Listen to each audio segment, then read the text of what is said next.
یانەی ڕزگاری لە بەردەمانەرانی سەرکەوتنی بەسەر پیشەسازی میوانی تۆمار کردووە و یانەی ناچار بەشکست کردەوە. هەفتەی حوتەم یاریەکانی خولی نایابی کوردستان یانەی پیشەسازی بۆ میوان یانەی ڕزگاری لەگەڵ دەستپێکی یاریەکەدا پاڵپشت بە یاریگا و هاندەرانی ڕزگاری هێرشەکانی دەست پێ کرد و لە خولێکی سێ یاریەکەدا گەیشتنە سەر گۆڵ یانەی میوان و هەستیار دڵشادی بەرگریکار تۆڕی گۆڵ یانەی پیشەسازی هەژاند.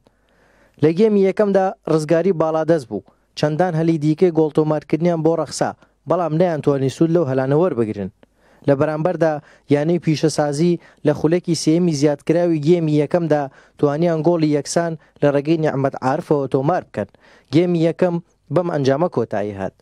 لەگەڵ دەستپێکردنەوەی گێمی دۆمی یاریەکەدا ئەنوەر ڕەشیدی ڕاهێنەری ڕزگاری چەند گۆڕاکاریەکی کرد و توانیان لە خولێکی 56دا جارێکی تر گۆڵی پێشکەوتن تۆمار بکەن.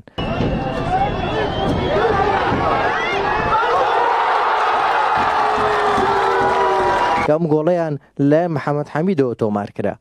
لە دوای ئەو گۆڵە هەردوویانە چەند جارێک هەوڵی تۆمارکردنی گۆڵیاندا، بەڵام سەرنجام یاری بە ئەنجامی دوو گۆڵ بەرامبەر بە گۆڵێک لە سوودی یانەی ڕزگاری کۆتایی هات و پیشەسازیش تووشی یەکەمین شکست بوو لە مۆرزەی خولی نایابی کوردستان.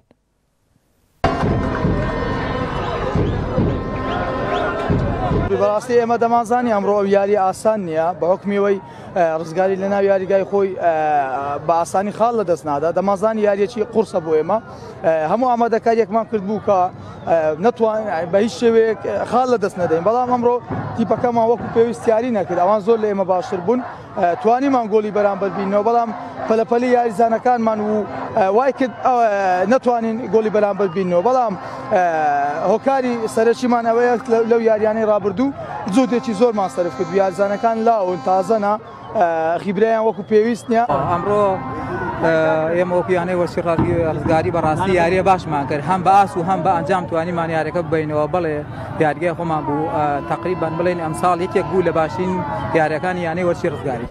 بەم ئەنجامە یانی پیشەسازی بە 13 خاڵ لە پلەی دۆم و یانەی ڕزگاری بە 11 خاڵ لە پلەی شەشەمی خولی نایابی کوردستان دێن.